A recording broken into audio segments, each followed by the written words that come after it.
Good afternoon, everybody. Welcome to First and Ted. This is Aaron from 49ers First Takes. I'm Ted from Ted Talks Ball, coming to you every Wednesday. Today, a Victory Wednesday. Well, not really, but sure kind of did feel like it after the goings-on of the weekend. Aaron, how are you doing today? I'm pretty good. Not as good as I think we all could be after the news that we got today.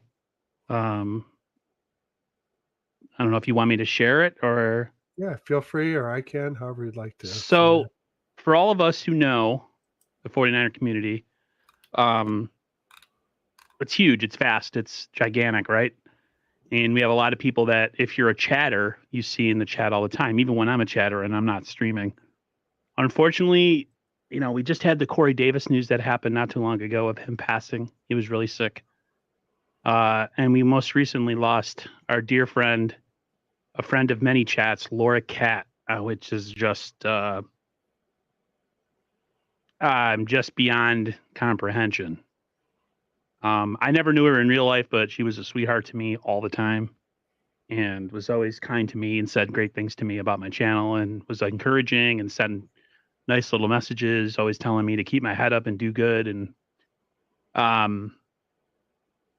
don't even know what you can say other than, this 49er community suffered another incredible loss.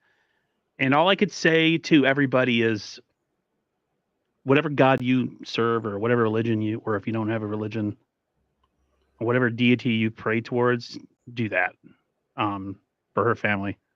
Because it seems like it was sudden loss, even though it happened on January 2nd, for when a lot of people were saying. And beyond words, like I said, I don't know her personally, but I knew her enough. And the Niners have another feather in their cap to go out and win a Super Bowl this year. First for Corey and now for Laura. So, yeah, I'm beyond words. This is definitely a difficult one because it's this is one of those you didn't see coming type things. So I'll let you say what you want to say. Well, just that I did get to meet her in person this summer towards the end of training camp. She had Bash join her in the VIP section. That's when Bashar got all those great pictures with the players and coaches and everything. And then we met up with Breezy and John Chapman and Miss Deb in San Jose at a sandwich place for a little bit. And then I double dipped. I had lunch with them, and then Laura Catt and Bash were a little bit late in it because they were getting all these pictures, and then we went and got pizza together afterwards at Blondie's Pizza. She was wonderful, really, like you said, just very upbeat, very friendly, very positive, very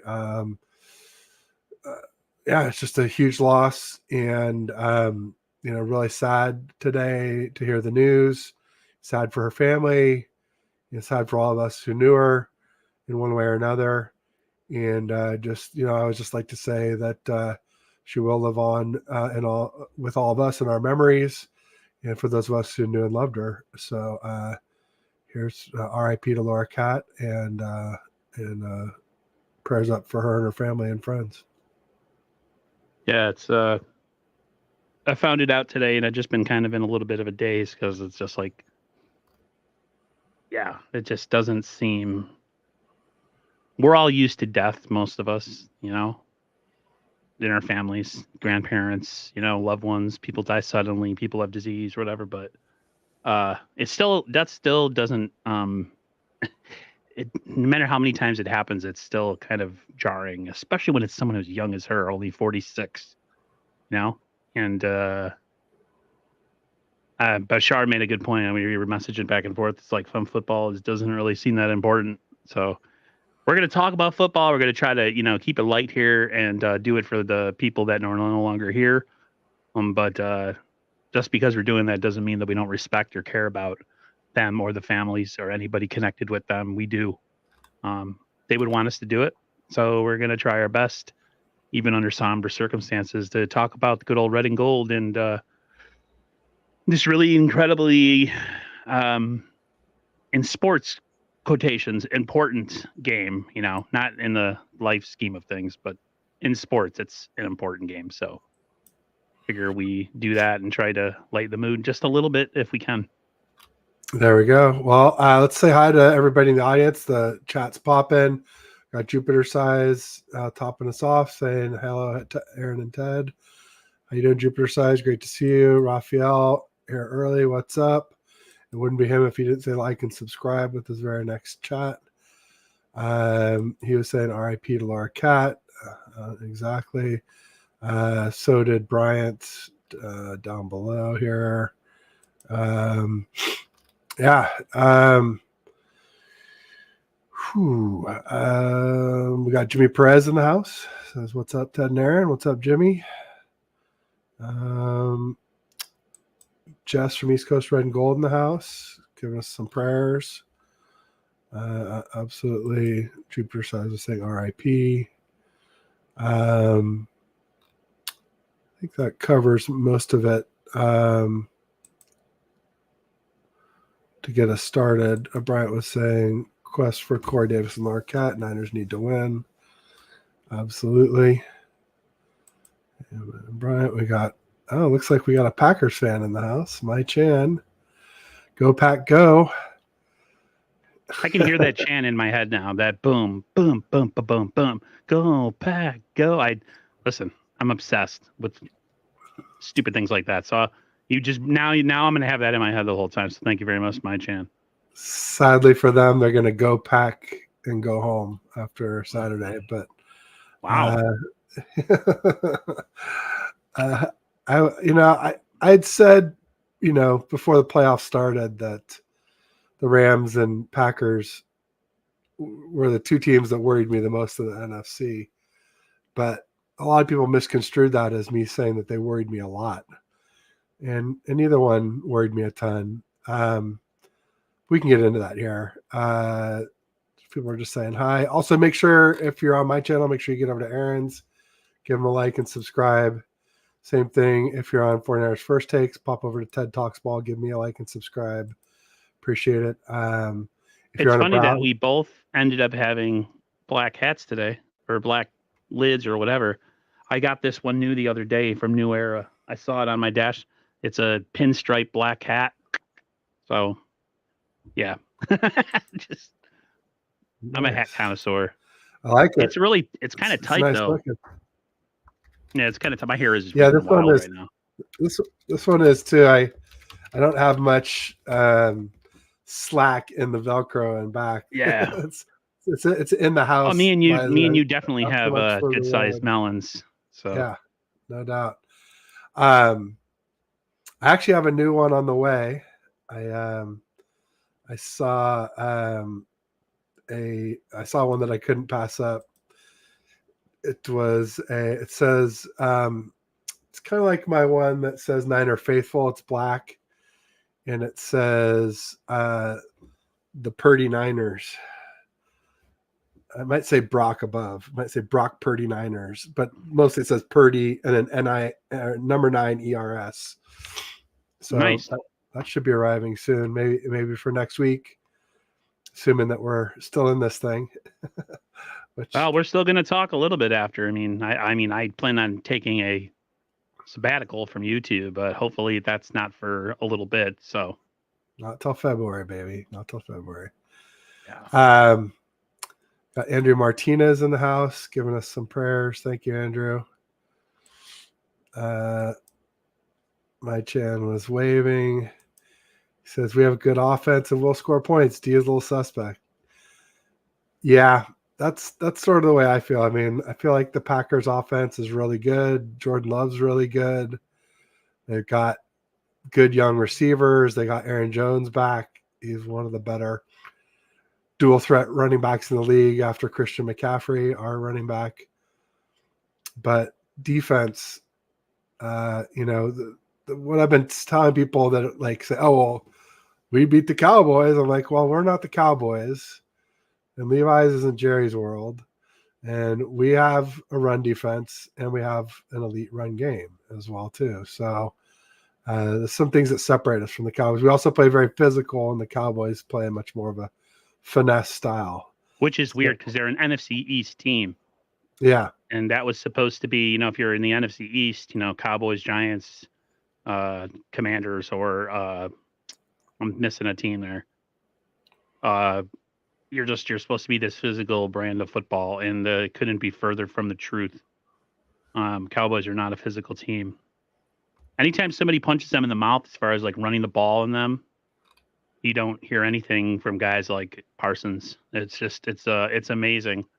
They get beat the same way almost every time. They get a team that's willing to kind of go at them and at their weaknesses, or act their strengths really, and they don't have any counter. I don't know if you wanted to start talking about whether one of the things that I watch a lot of podcasts, or listen to a lot of podcasts, and I watch a lot of other channels or other forms of media. And one of the things they were saying about the Packers is the Packers have a really bad run defense. Leroy Butler was on KNBR, and for the life of him couldn't understand, with the Packers having such a bad run defense, why the Cowboys threw the ball 60 times. 60, 6-0 on a team that can't stop the run. So if I'm the Niners, I'm not coming out passing. I'm coming out running. You want to help a guy like Brock kind of ease his way into a game. You give Christian McCaffrey the ball, and you give him the ball a lot, and mix in some Elijah Mitchell in there too. Like, there's no reason that we have to sling the ball around. I mean, Brock can do it if it's necessary, but like, throwing the ball leads to turnovers usually, even for good quarterbacks. So, to me, this really comes down to, Ted, is that the 49ers need to play their brand of football. Don't be taken out of it by the moment or how big the game is. I don't think the Niners will come in unprepared, is what I'm saying. Like, if anything, the Niners are going to be really prepared. They may be over prepared. And so I don't want to say I'm insanely confident, because the last time it was against the Ravens, and we got our ass kicked. So I'm just going to say that I have a good feeling about the game.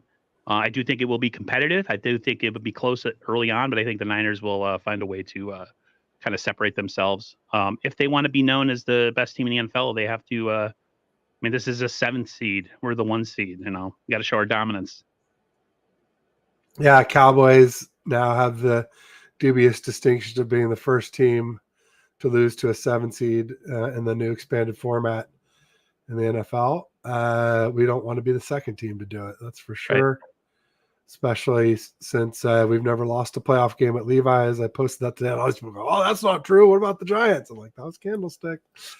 Granted, it's just 4-0 there, but we are 4-0 at Levi's. So, Team Collie in the house says, "What's up with the radio host wanting 49ers players injured?" First it was Dallas radio host, now it's Green Bay's radio host. Shaking my head. Yeah, the Dallas guys were talking about injuring CMC. I think it was Mark Chmura was talking about injuring. Out of all people, right? Yeah. Mark Chmura, a guy who tried to get it on with a teenager. Yeah. Back in his playing days, which is essentially ended his career. So you got a pedo. I don't care if there's no statute of limitations on being a pedo. I'm sorry. Talking about wanting to go out and taking a 15-yard penalty to go out and injure Brock Purdy. If you're that, listen, dude, if you're that worried about your team's chances, I understand. But to go out and say you're going to put a bounty on a player, and that, they try to do that back in the day to other players too, then that's a sad realization that, straight up, you can't beat somebody. So let's go out and injure. And trust me, that does happen. If you can't beat them, hurt them. Yeah, I always say. Or the other one is, if you can't beat them, cheat them. But yeah, that's the can't beat them, injure them. In fact, I saw that today where Randy Moss was talking about how he gave some money to the wide receiver, Edelman, because he was underpaid. And I was like, oh, cheating again. I guess that's not technically cheating, but it just seemed sort of like it to me. Bebop in the house. Bebop Jones coming to us from Bethlehem, PA. What up, Bebop? A lot of sad folks out his way. Steelers lost to the Bills.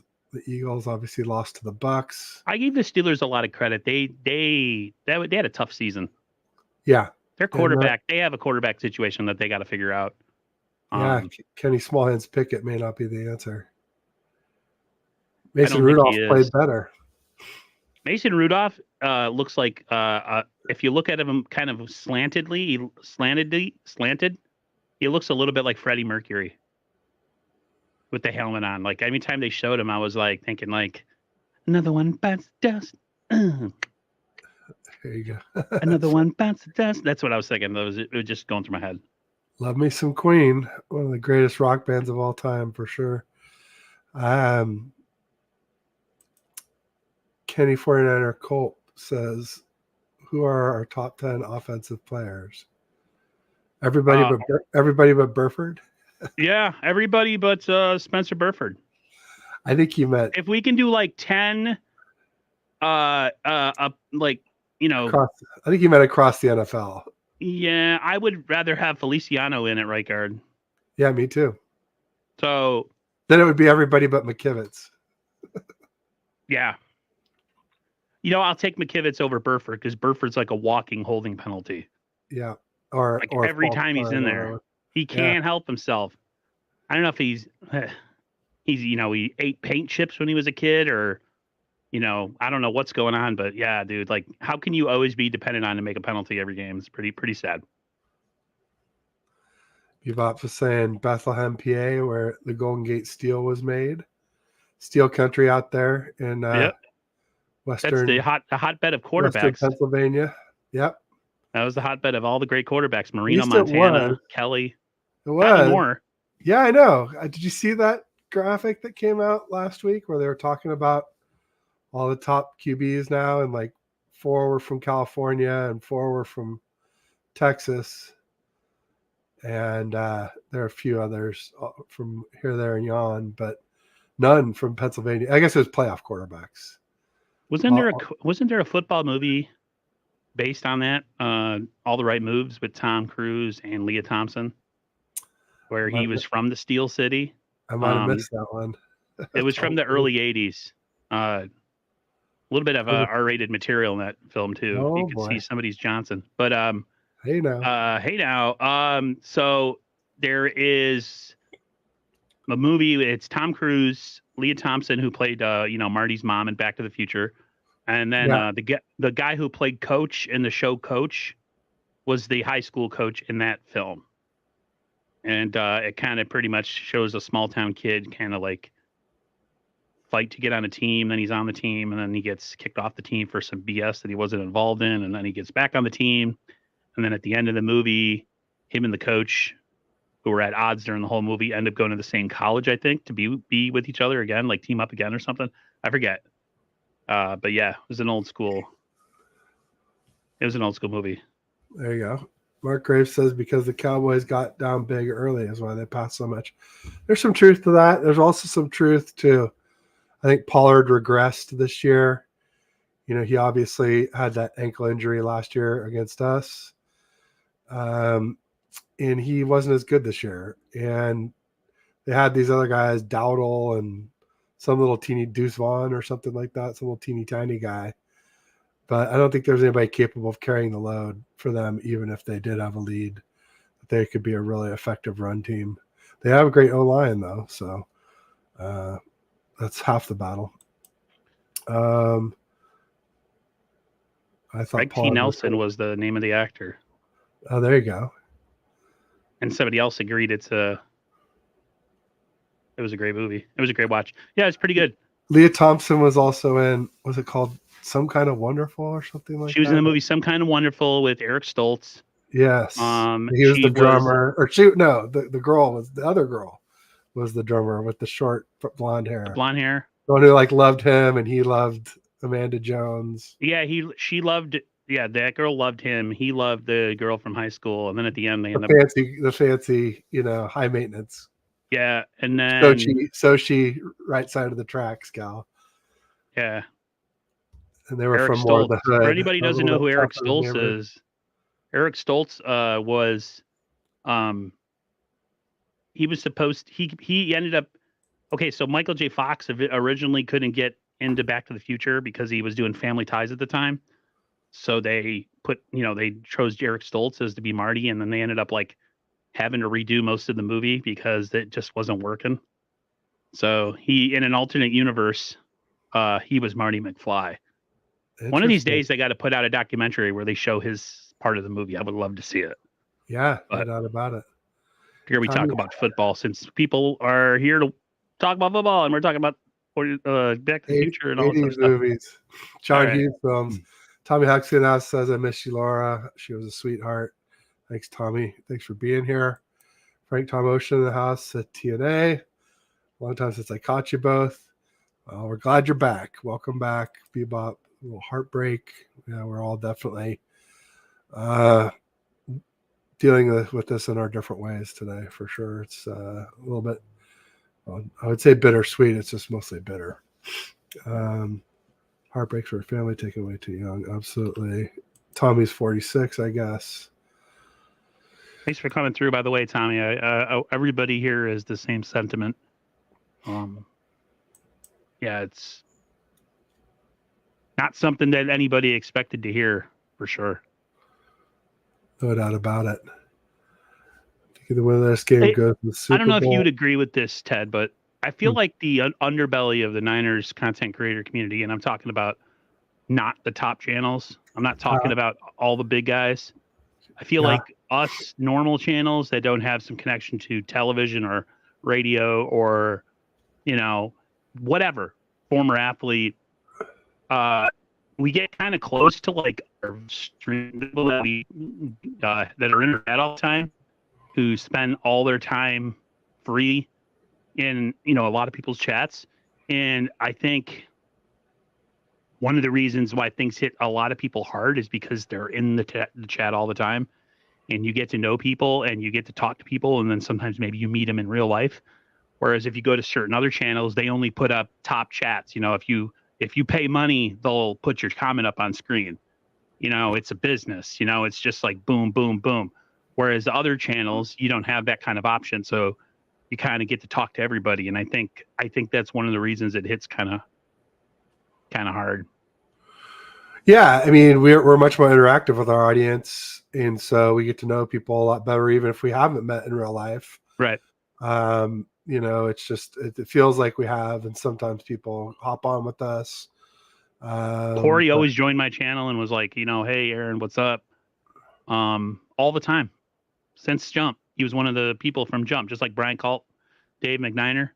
They were in my chat 4 years ago when I started. So, you know what I mean? Like, and since I'm not I might have a lot of numbers as far as subs, but like I said, I'm not a live stream channel. I'm a news channel. So you get to know people. And eventually sometimes you end up streaming with them on a weekly basis. Like me, David, Ty, and Ty was a commenter too in the comments at one point. So interesting. Yeah, no doubt about it. Bebop correcting me. He's actually Northeast PA, not Western, like I said. So he's about 4 hours away from me, I think. I'm about. Go ahead. He's about 4 hours away from me, 3 hours away from me. You guys from are about to Pennsylvania be to New York. Inundated with Chiefs fans up there. Yeah. We'll get to all that here in just a minute. See here. I want to go back to my Chan. He was saying, I'm thinking the winner of this game goes to the Super Bowl. Lions Bucks don't scare me. I'll tell you, the Lions scare me a little bit. Not so much as a team, but with this dirty play.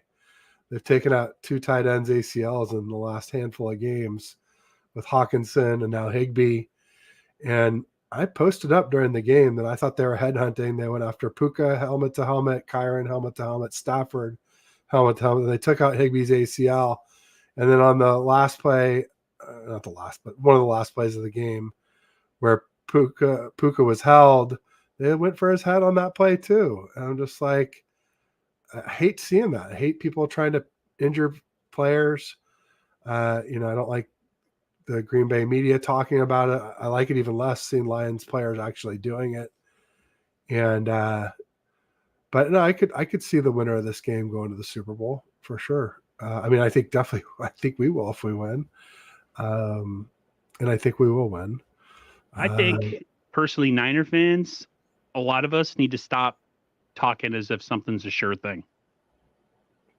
Just like we have to talk like we shouldn't be overly scared, but at the same time, like I'm seeing a lot of like, oh, it doesn't matter who it is.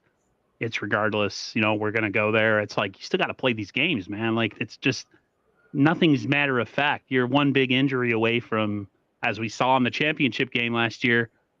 We were pretty much full steam, right? We were pretty much good to go in that game.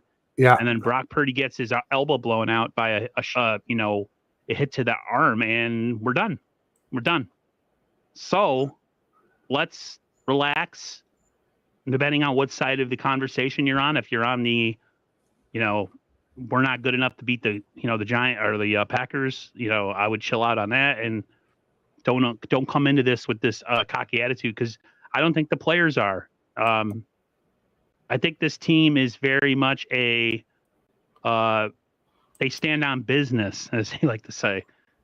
They're ready. I think this Niners team is ready. I would be surprised if they came out flat. Yeah, I would be surprised too. And I think offensively, it's kind of a wash. I think Green Bay has a really good offense. I just think defensively, we have the advantage.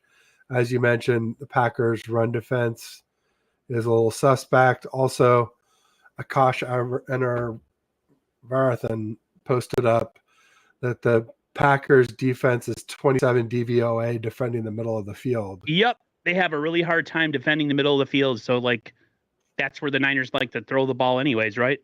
We're a middle of the field type of throwing to the tight end or throwing to Debo or throwing to Ayuk over the middle. Or somebody matched up on a linebacker that gets split out into the One slot. thing that we have to remember, Juwan Jennings is going to be back. Yes. I don't think people realize how important he is to the offense. Yes. His size, his range, his blocking, everything.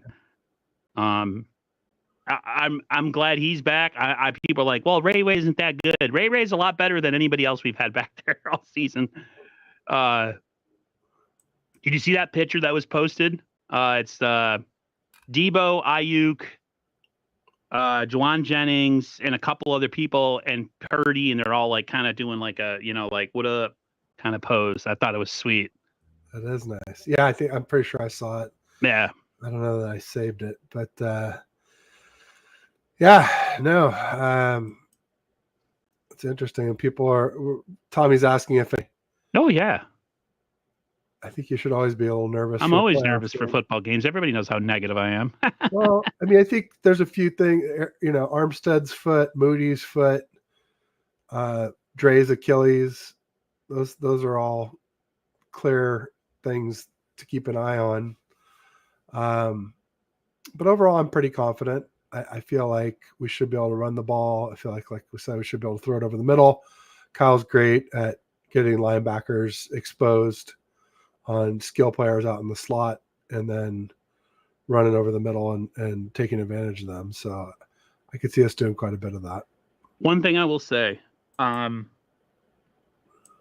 as I forget my thought, this Niners defense really down the stretch hasn't played its best ball. They haven't been the same defense this year as they've been in the past. You couldn't say that they were elite. You could say they were really good at times, but to say that they've been elite this year, like in the past, is definitely not the case for whatever reason. I feel like Armstead being back helps not only in the run game, but in the pass rush game, because he might not be a guy that gets a lot of sacks, but he causes a lot of havoc in the interior. And I think if the Niners defense comes out and plays championship level defense that they really haven't played probably the back half of this season, then yeah, this game will go according to script. I give the Packers a ton of credit offensively. I think their young quarterback, he had to have his chance to shine. But this also is a team that lost to the New York Giants this year. Okay, they had 8 losses, and then they ended up making a run. I think they hadn't finished the season 9-8. So like, two things could be true. They could be very dangerous, and they could be a team that has nothing to lose, but they also, they have some flaws that can be exploited, and Niners just have to do their job. That's one of the most famous lines from Bill Belichick, where he says, "Do your job." If you do your job, I think they'll be fine. If the Niners come out and start dicking around and trying to be cute or thinking they're going to throw the ball from jump and play, blitzing suddenly, like everything that they haven't done all year, I think that they have a shot of losing. But we'll see. I think the Niners are as healthy as they've been all year, and then it's these players know that these opportunities are running out. This window's closing. It might not close completely, but this is as wide open as it's going to be this year with all the players we have. I mean, I think we're pretty loaded. I mean, we lost Clellan Ferrell, but we still got, Chase Young, and we still have, we even have the young Robert Beal who could make an impact in this playoffs. Who knows? So I'm not counting the Packers out. I don't think the Niners will either. But I think at the end of the day, if things play out according to the way they're supposed to, I think the Niners win. Do I think that they win in a blowout? No. Because like I said, the Packers have nothing to lose. They're coming into this game. They're not expected to do anything. You know what I mean? They don't have a bunch of all-pro and Pro Bowl players. They're essentially like a team that's super inexperienced who comes into this game like they don't know what to do. They're not coming in here with a bunch of playoff experience. They have no pressure on them. The Niners have all the pressure. So that's the dangerous part, I think.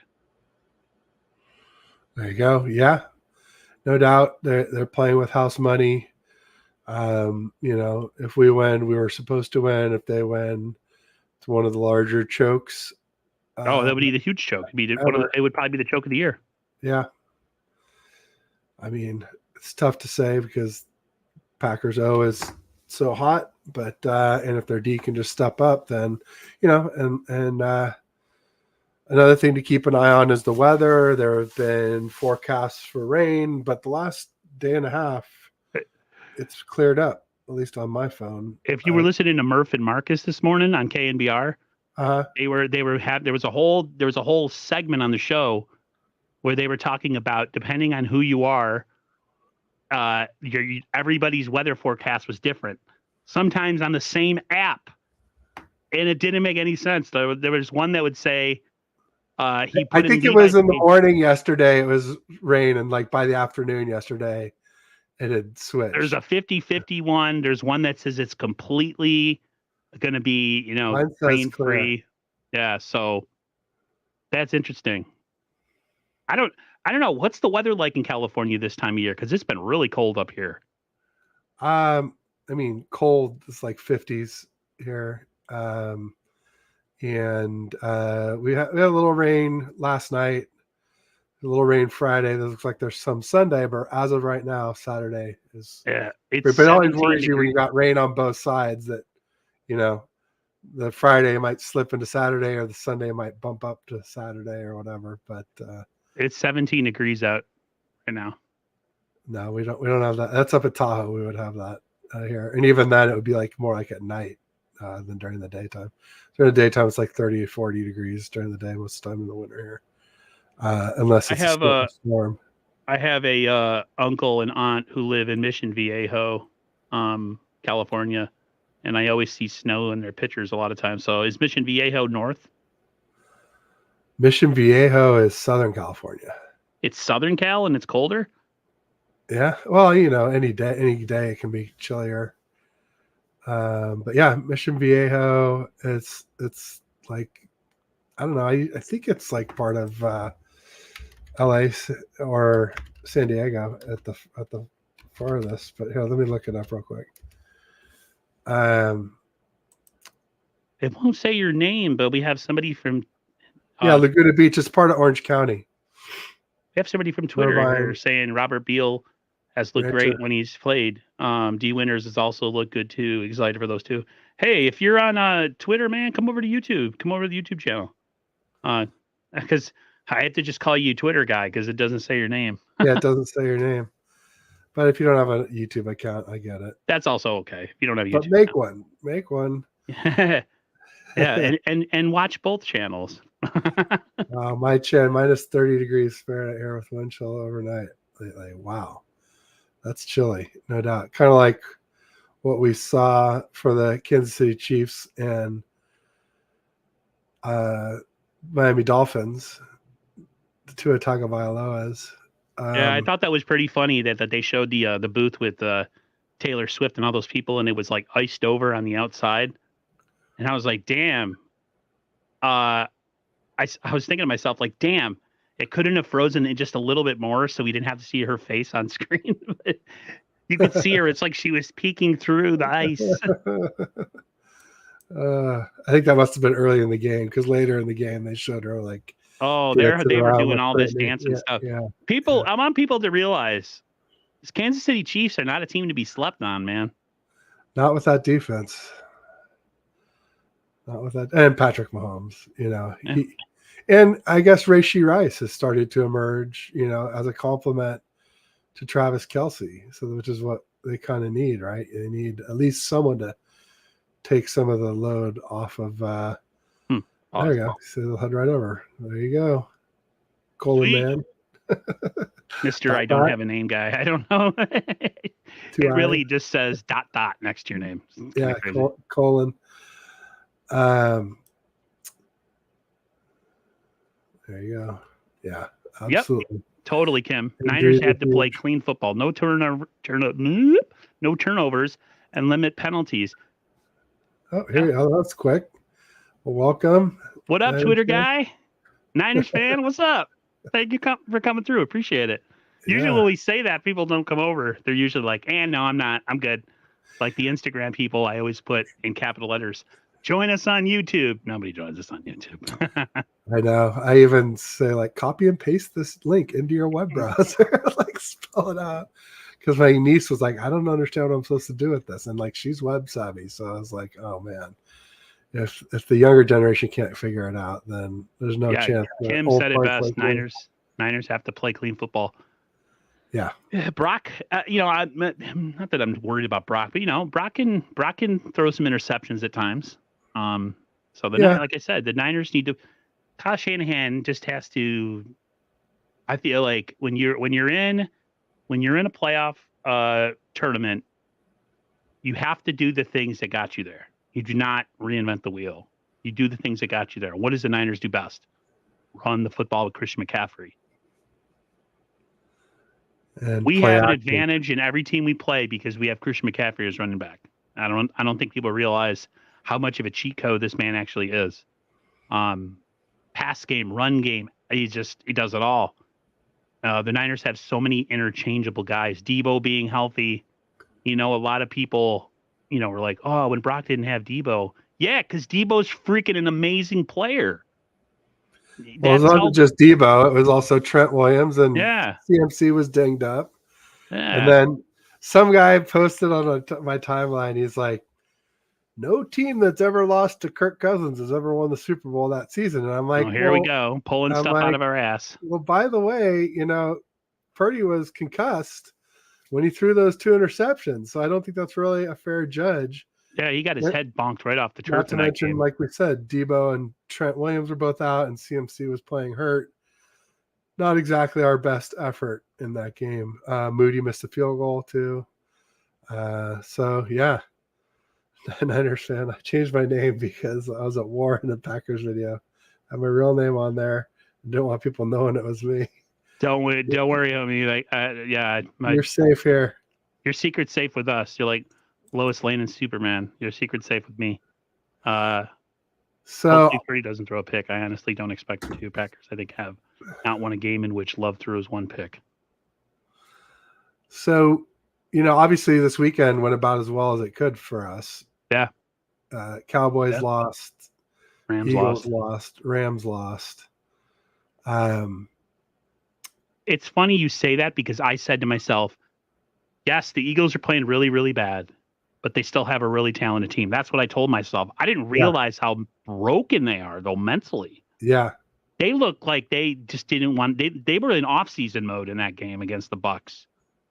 Did you get that vibe that they were just checked out, like done for Oh, the year? absolutely. And fighting and not listening to Hurts. And I felt so bad for Goddard. He looked so hurt and broken in that yeah, game. He had his helmet off. He's kind of balding. His hair's all sweaty and gross. His beard is kind of gross looking. And he just looked like a guy that just wants to go home, take a long shower, shave his head clean off, and come back in 6 months.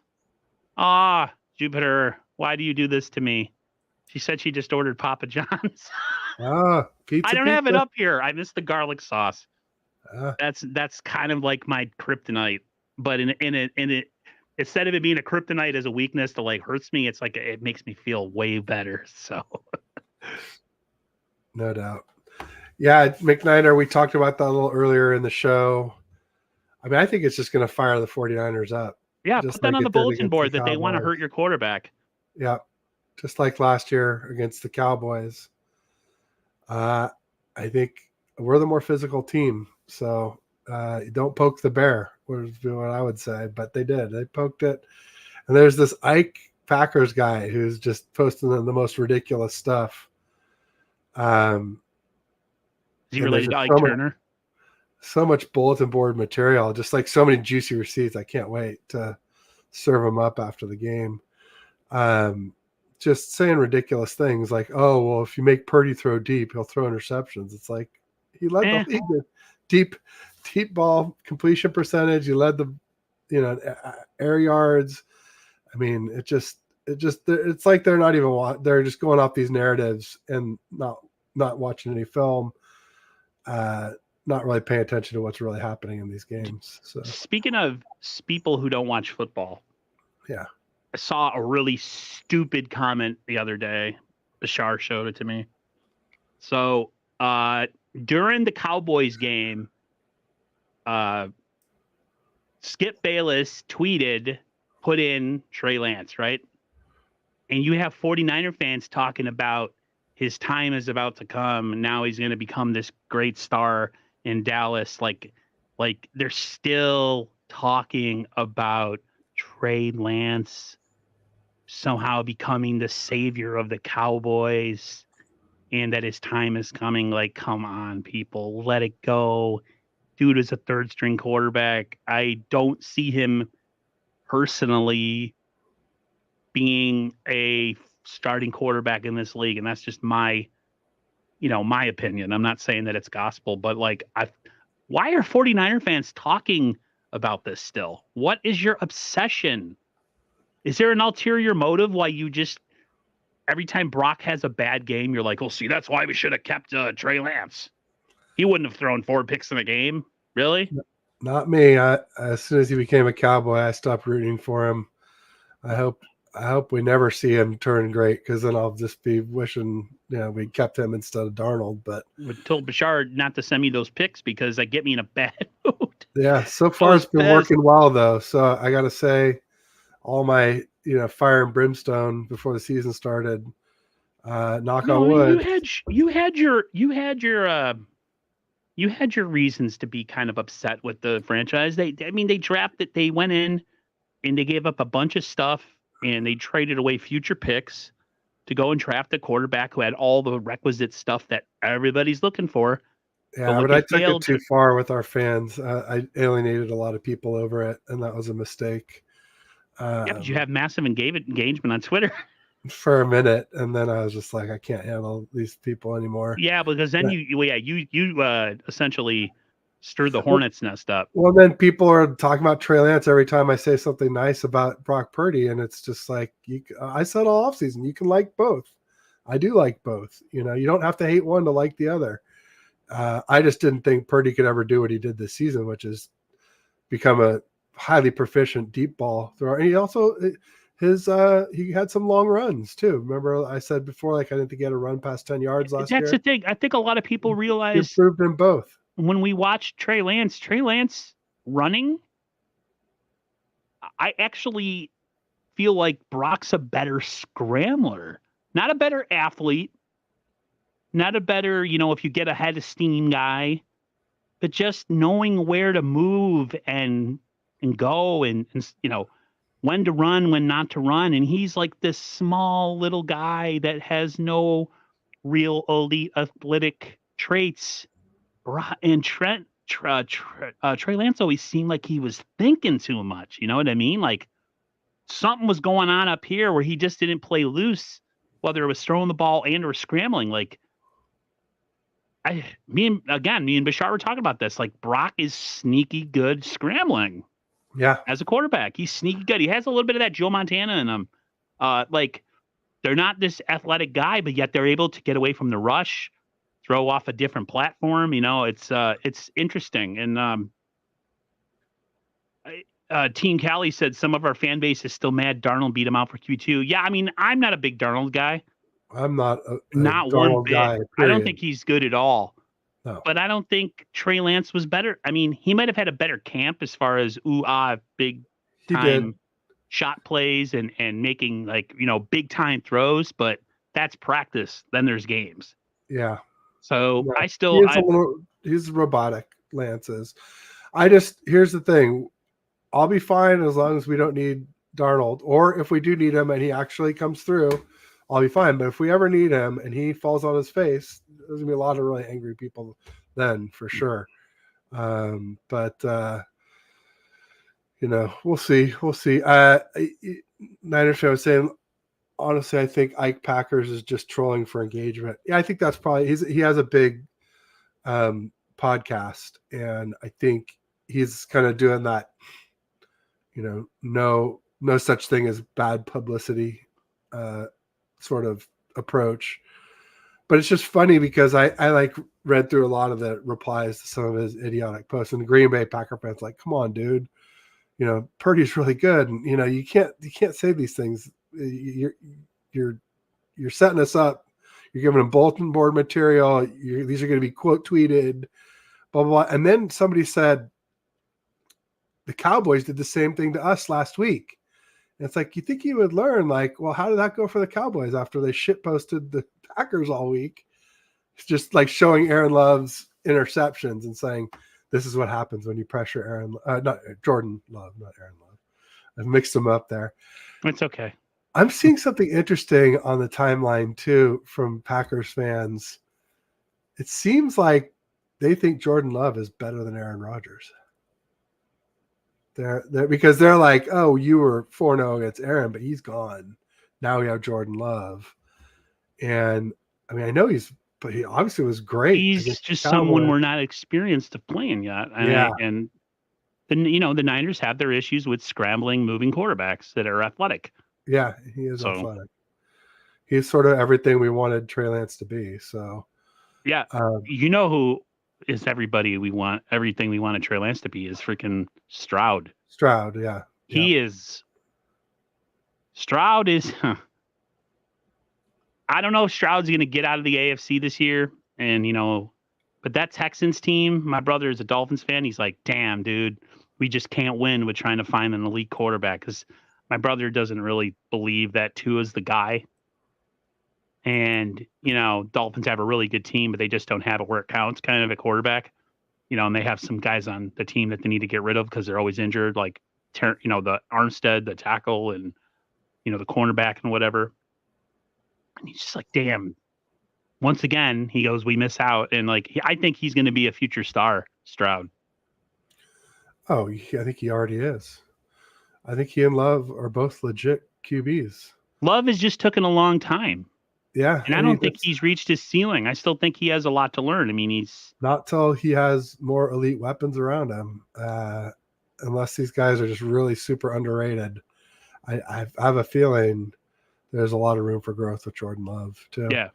Red Jet Shell in the house. What's up, Red Jet? Hey, Red Jet. How you doing, my friend? She's not on Twitter. She may not have heard about Laura Cat. We got the news that Laura Cat passed away. We got the news today. It happened on the 2nd of January. But just so you know, if we're a little somber, heavy-hearted, that's why. She was a great person and a great supporter of a lot of different channels. Definitely for Aaron and myself and Bash and a bunch of others. Yeah, she did know. Yeah.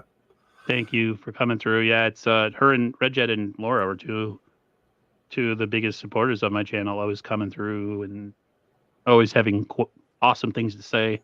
It's about not even just about the Niners, but to me, about me personally, that I will always be, it always means a lot to me. And that it sucks that we're not going to see Laura. I had my reasons why, I thought maybe she took a break from social media for whatever reason. And then to hear that it happened like 2 weeks ago and we are just finding out about it now is just kind of just kick in the stomach, It is, no doubt about it. Laura and Tori, 100%. Yeah, no, it's been a rough month for sure in Niners content creation. Bryant says season of love ends at Levi's. I think so. Oh, she knows. Okay, good. I just wanted to make sure since you're not on Twitter X. Yeah, there we go. You're not missing anything on Twitter, by the way. It's just as toxic as everybody tells you.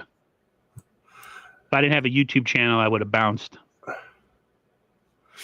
I still might bounce. Speaking of toxic, I saw the Rams fans talking about how toxic the Detroit Lions fans have been since their victory. I'm even seeing them on my timeline coming through talking about how they're going to beat us at Levi's. I'm like, go beat the Bucks. Handle that. Then come to Levi's and tell us how good you are. But if there's one a franchise or fan base that should not be talking, it's the frickin' Detroit Lions. The only history you guys have of any worth is Barry Sanders. That's it. You haven't won a playoff game since 1991. I was 11 years old. I'm 44. I think that was the only one, too. I think that was the only one. The only one, too. In franchise history. Yeah. Please do not come at me with that trash. Ever. Do not come at me with that. People could say, oh, the Niners are VHS champs. Yeah, but we're still we're in contention every year, and it's just a matter of time before we knock through that glass, the glass ceiling, and grab the brass ring. So like your team is not their season ends in December, I'll take the Niners season ending in like January and maybe February. Yeah. Man. I got into an argument with the Seattle Seahawks fan about 10 years ago, talking about all your successes in the past. And I said to him, bro, at least we have a past. Yeah. I was like, what do you have? I said, you got a stadium that all of a sudden everybody calls it the 12th man, only because you have some good players now that nobody cared about or talked about in the past ever. And they're like, well, that's not true. We had this other stadium. And they're like, nobody knows about that history because nobody cared. The Kingdom. Yeah. And after all that with Seattle, how many chips did they get? One. With that great team and that Legion of Boom, they only got one Super Bowl. So that's what I was telling the Packers fans who said we haven't won a Super Bowl in forever. And I was like, well, at least we didn't have 16 years of Favre and 14 years of Hall of Fame Favre, Hall of Fame Rodgers, and only end up with 2 rings out of 30 years of elite quarterback play. The Niners in a 12-year span with Montana and Young from 82 to 95. Okay, 13. 5 Super Bowl championships. Yeah. 5. Yes, they haven't won since 94-95 season. But think about that. In the history of the franchise, within a 13-year span, 5 Super Bowl championships. Yeah. I'm happy if they get 1.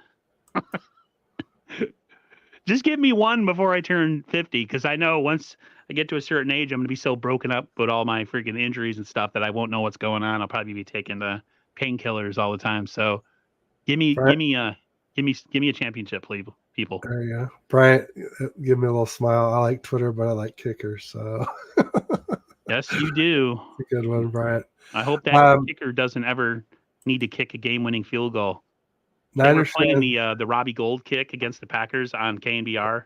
They were putting some sound up before and I was just like, oh man, I miss Robbie Gould right now. No doubt. Niners fans said so proud of D'Amico rooting for him against Baltimore. Have you made your picks for this weekend, Aaron? Nope. I went with all the front runners, all the favorites. The only team I make a pick on is I think the Niners will win, but I really don't picked care us. about the other teams because the Niners, I think when they play their best ball, they could beat anybody. I think they could beat Baltimore too if they played their best ball. Absolutely. Especially when you think about tip balls get intercepted about 3% of the time, and somehow they got 3 against Brock. I mean, that's I think if we played them 10 times, I think we beat them 7 times out of 10. We just have an issue beating a team that is coached by Harbaugh, brother John. For some reason, they get beat by like teams that shouldn't beat them yet, but we go. I don't know what it is, man. Yeah, you're right though. That was a really freaky game. Like 2 of those interceptions were tips. No, 3 of them really. If you think, or 2. Listen, me think. 1, the guy had it and he didn't catch it and tipped up in the air, was picked. 1, he got his arm hit, picked.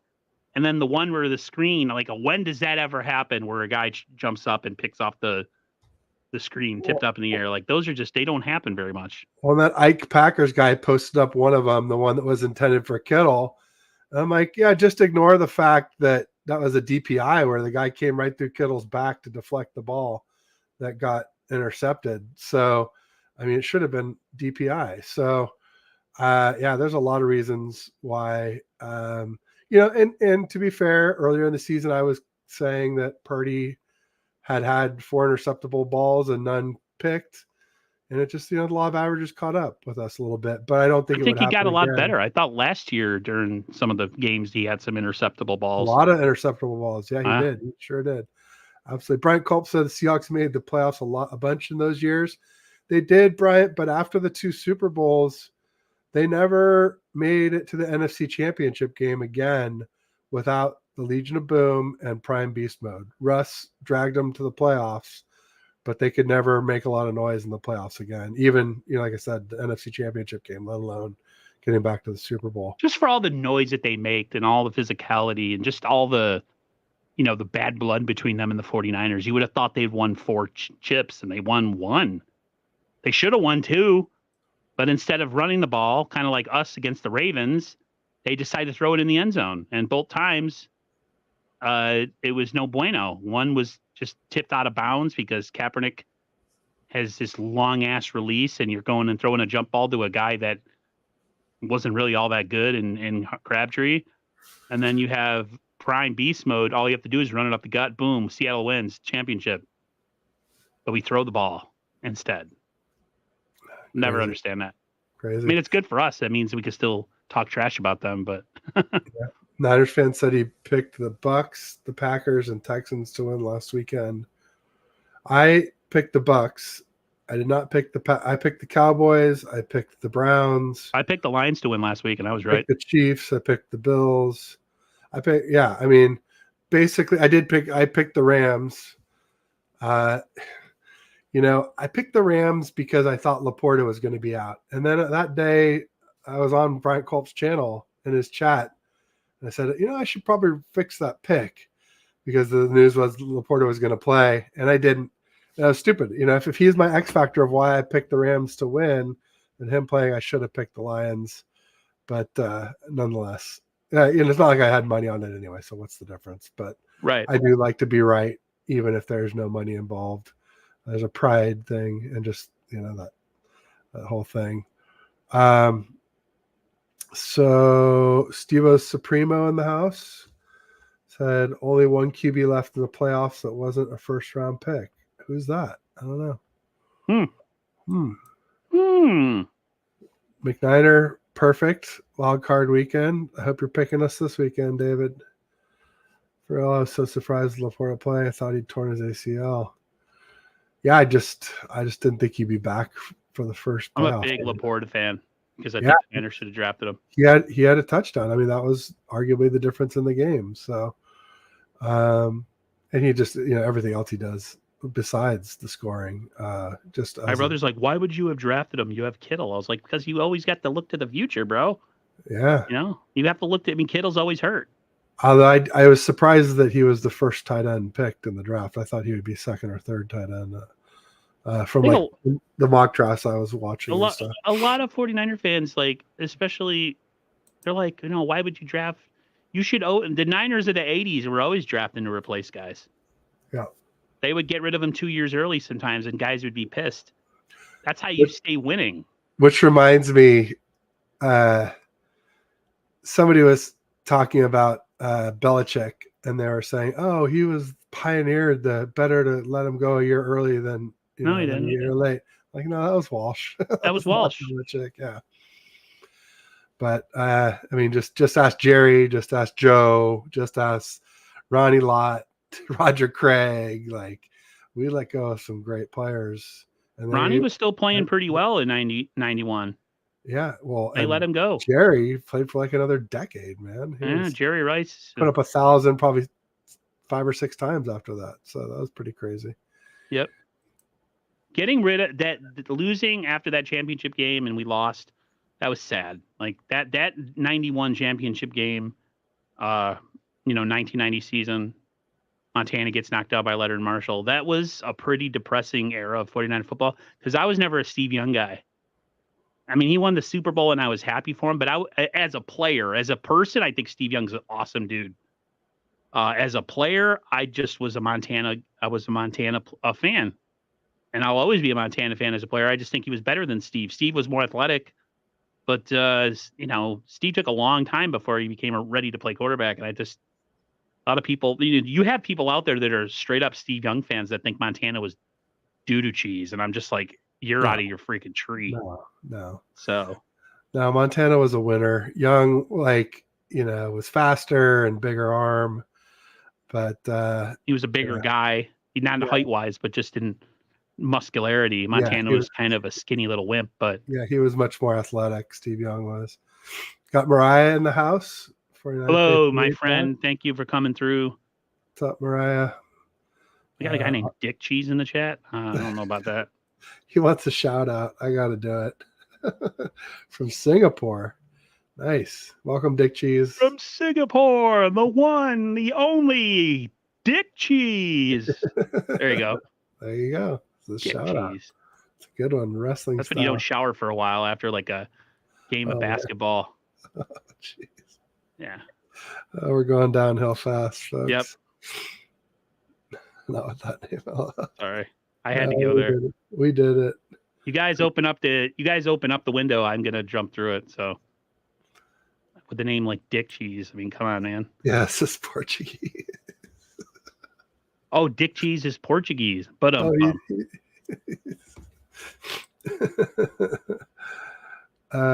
a good linguiça sausage.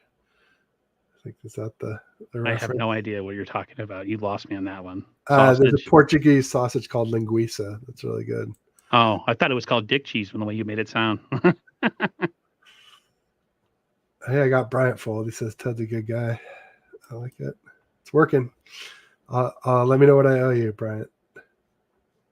Check is in the mail.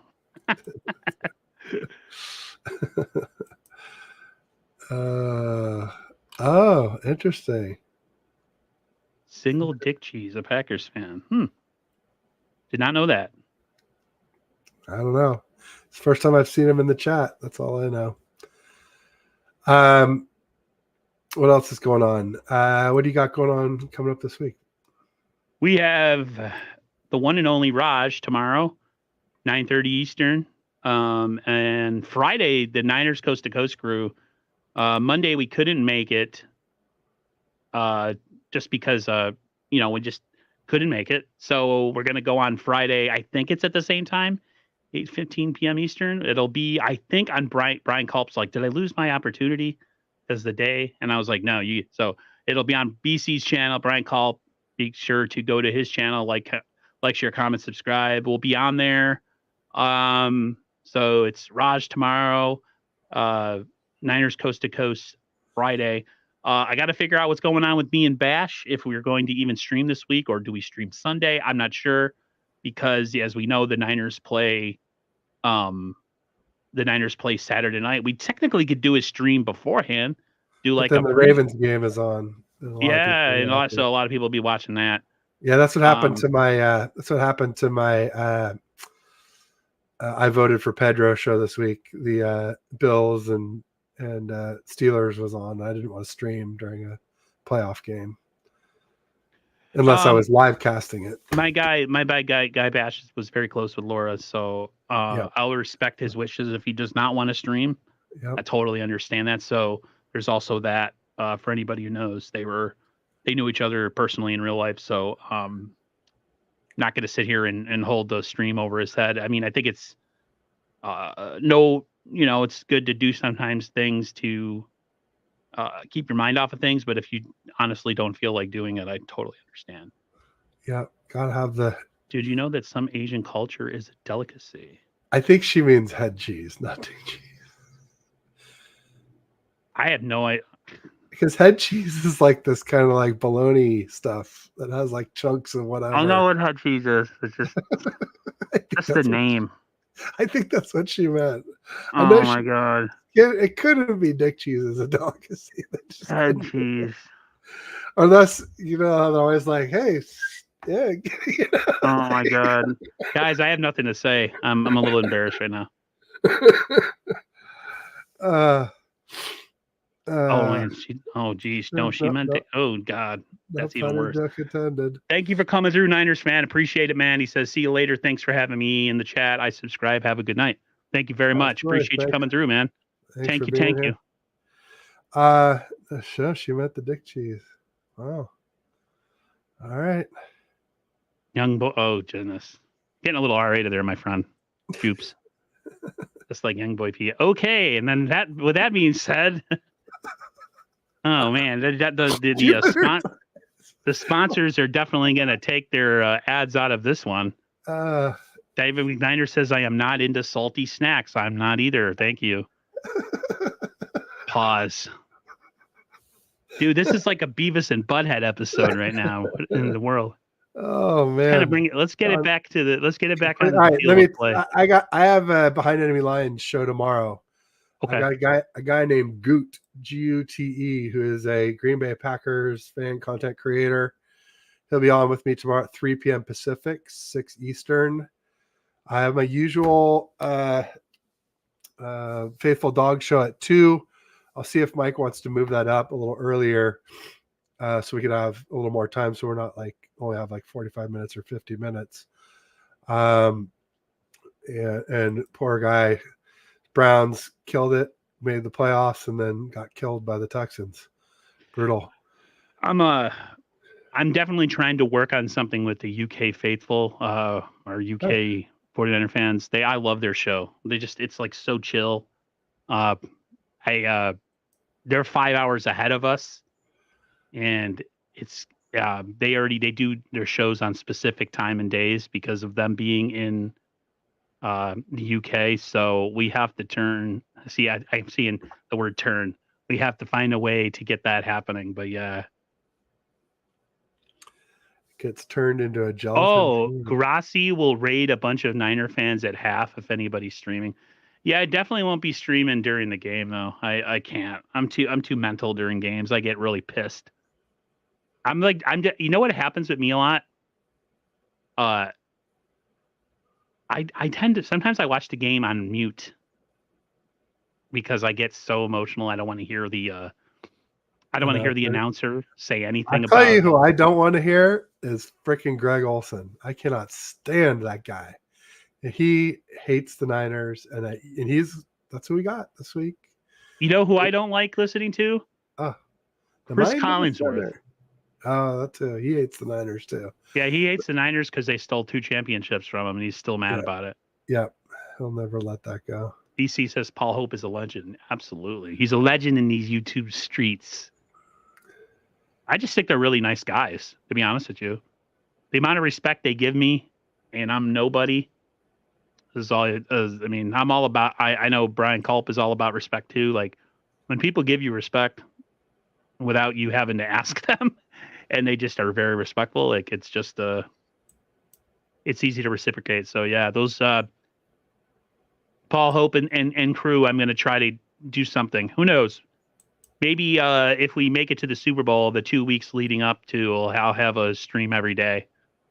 I'll do a stream a day, to get us ready. I'll do like they do with the media. You'll have nothing the first week, and then the week leading up to the Super Bowl, you have a stream. I'd have a stream every single day. So Monday through Friday. There you go. Because usually I And, don't stream on Tuesdays, but I could do like a Tuesday at 3 p.m., because it'll be 8 a.m. over there. But and yeah, I'm working on another Packers content creator for Friday. We were talking about Friday morning, so he's just getting clearance from his wife. So we'll see. Once I lock that down, I'll get the word out to I everybody. wonder what that's like to just having to like ask the missus, can I do a stream?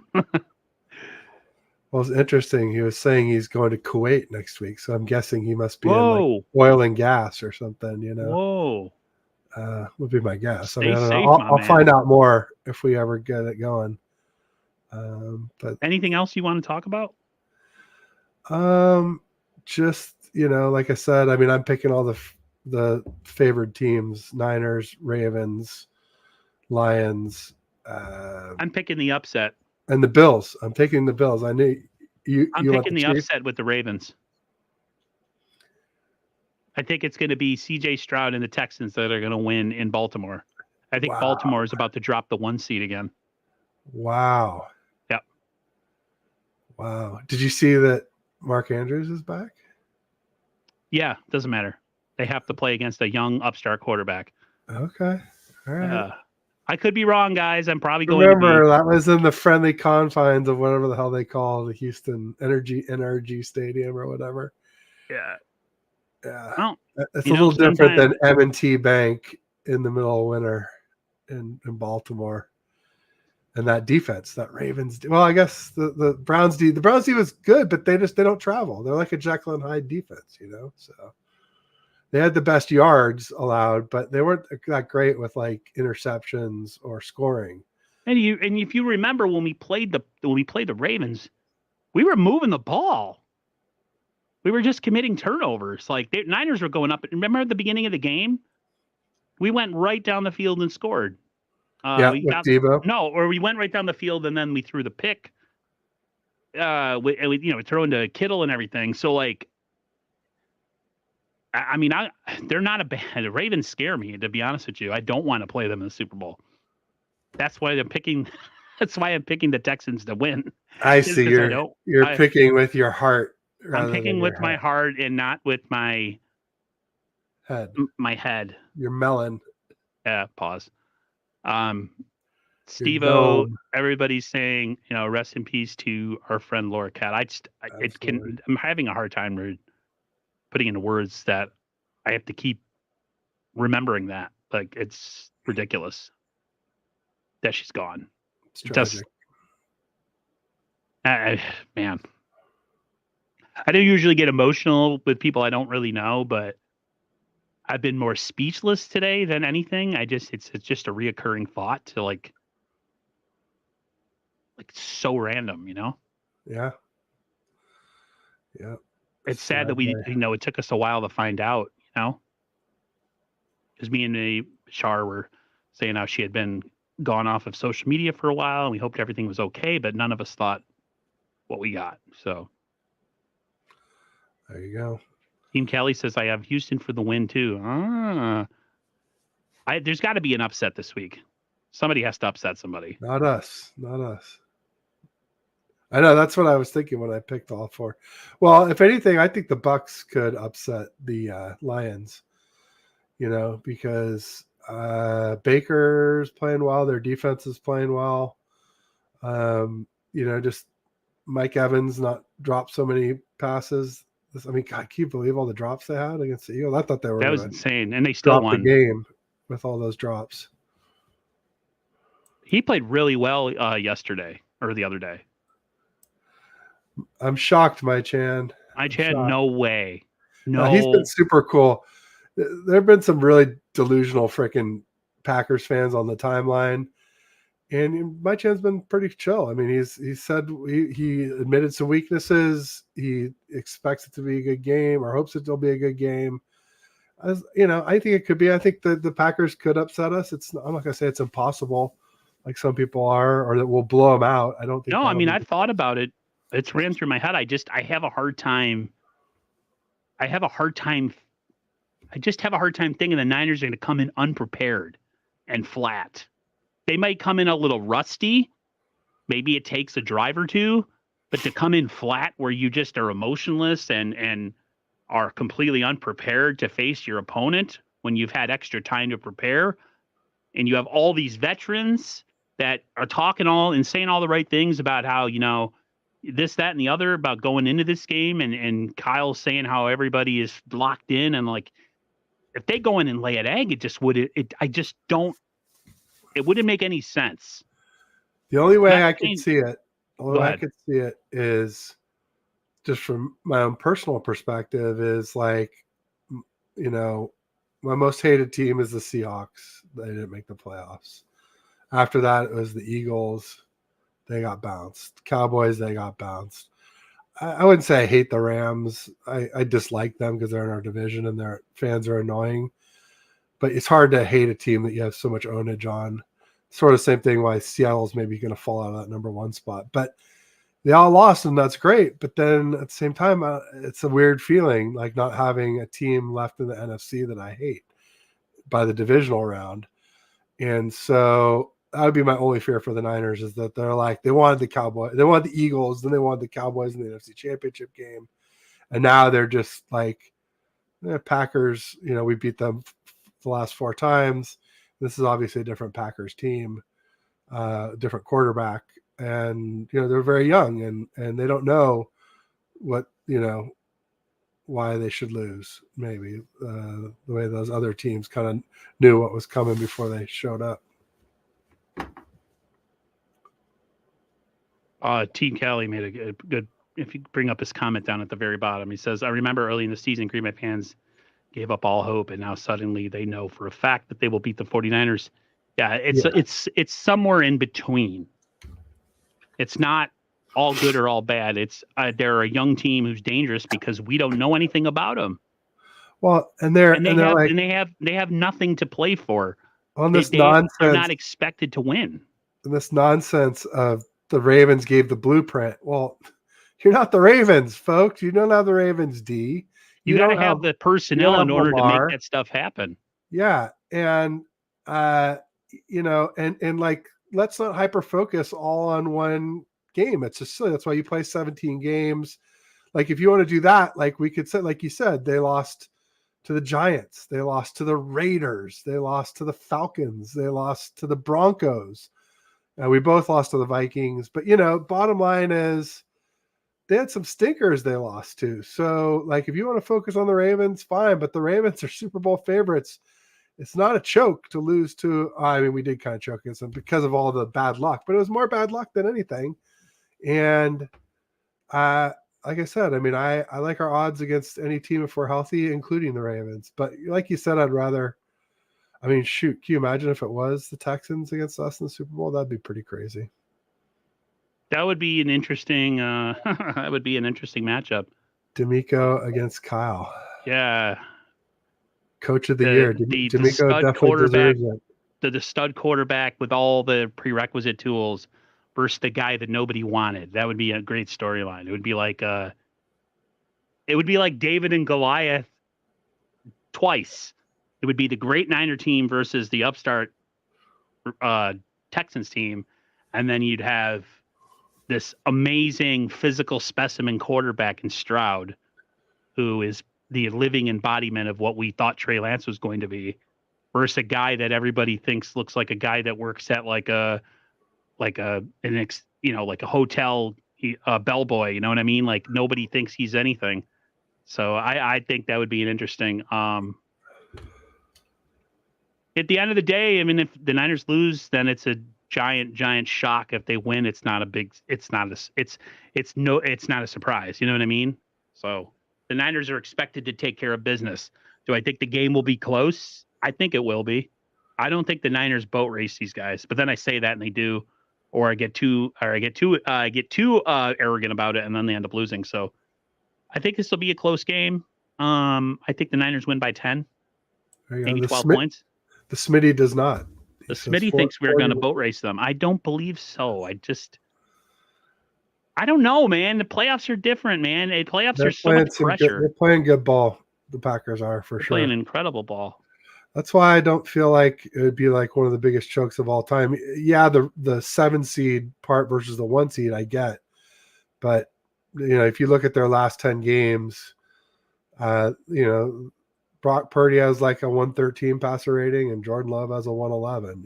It's like they've been pretty similar. And to Jordan Love's credit, he clearly does not have the same weapons group that we do. So I think this happens when you have a lot of time between games.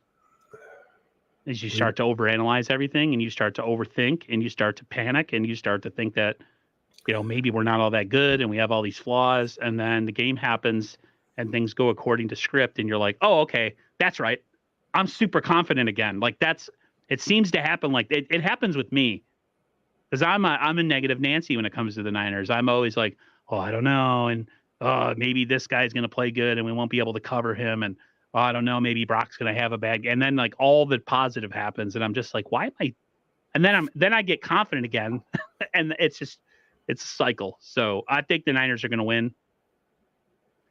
They have too many good players, man. There's too much experience on this team. If they were to lay an egg, I mean, that would be all-time upset, 49er upset. It might not be in the annals of the NFL, but it's in the annals of this team. That is the 87 49ers all over again, Ted. There you go. The 87 49ers, if everybody knows, they were the top team in the NFC. Home field advantage throughout the playoffs. And they got beaten in the divisional round by the Vikings. Montana had a horrible game. The defense sucked. They couldn't stop, forget his name. I don't know if it was like Anthony Carter or something, like a receiver from the Vikings. And Montana got benched in that game for Steve Young. It was that bad. So it can happen, but it just, if the Niners have any stuff early that goes on in this game, I feel like they'll find a way to kind of overcome. But man, I don't know. We'll see. Yeah, no, all he does is catch touchdowns. Chris Carter was his name. No, this was before Chris Carter got there. Oh.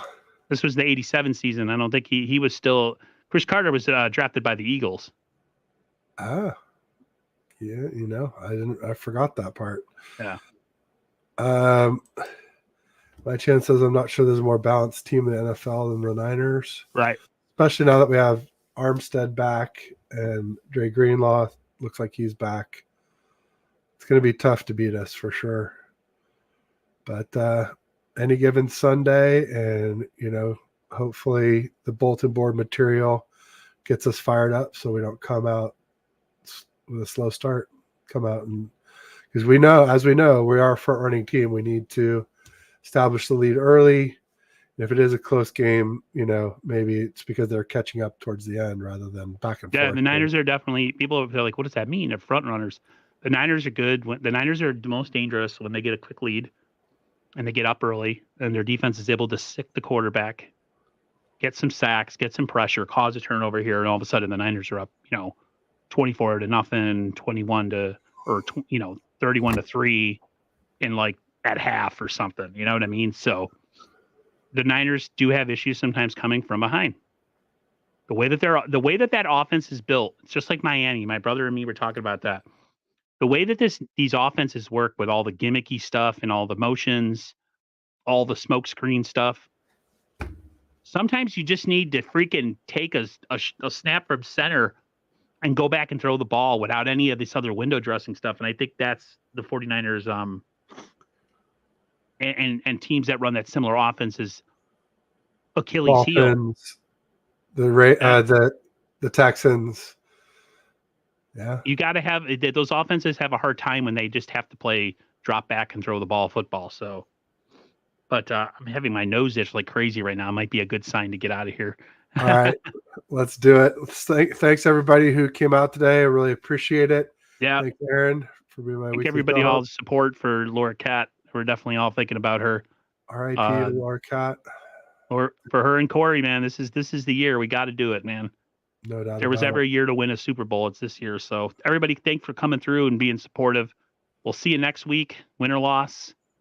And take care and go Niners. See ya. Peace. Go Niners.